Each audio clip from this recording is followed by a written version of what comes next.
Hi, Scott Orlin with Cinema-Magazine. Okay, all you animation fans, I am here with one of your superheroes, and that is director Glen Keane for his new movie, Over the Moon. I'm in my animation mode here, so I'm trying to get insight.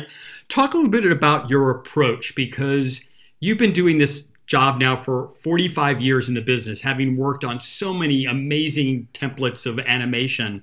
Where was the bar raised in this story? Where were you able to go creatively that we haven't seen before? Well, I think two different ways. One was the subtlety of uh, performance, of being able to fulfill what I was taught. Glenn, don't animate what the character's doing, animate what the character's thinking and feeling. It's in the eyes, and designing that so that you would see the moment of discovery in Feifei. She's our vehicle through this film. There's that area. There was such an effort in designing her to get that and in animating her. Second was, how do you deal with going to some fantastic place that you've never seen before and not have it feel like it was made on Earth? And originally, in Wizard of Oz, it was black and white to Technicolor.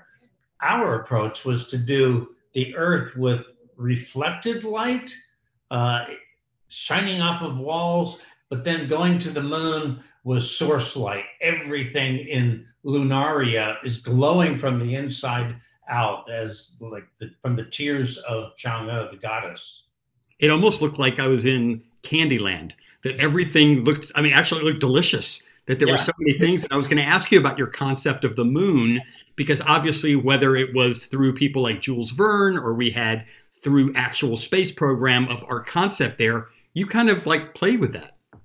Well, we approached the moon very stark and clean, bright white light reflecting on the surface into the blacks. Celine Desrumeaux, our production designer, loved color.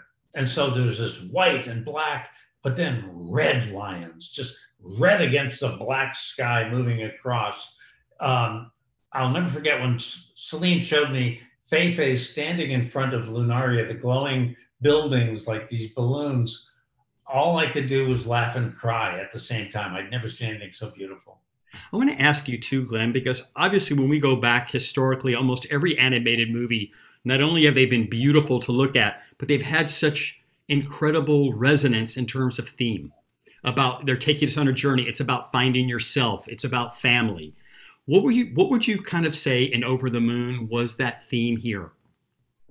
Well, this was an incredibly difficult theme because you're dealing with the loss of someone you love. I mean, in Bambi, we had Bambi's mother, I didn't, but Walt Disney did, die off screen, and it causes quite an issue in Bambi's life. But in this movie, it becomes the center focus. We focus on that.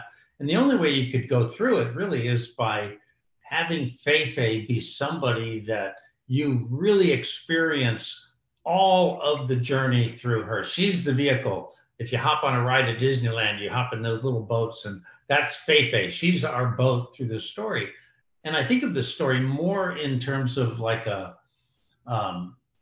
visual poem where the characters are symbolic of the things she's going to go through. Jin is this character is like nothing's going to stop him.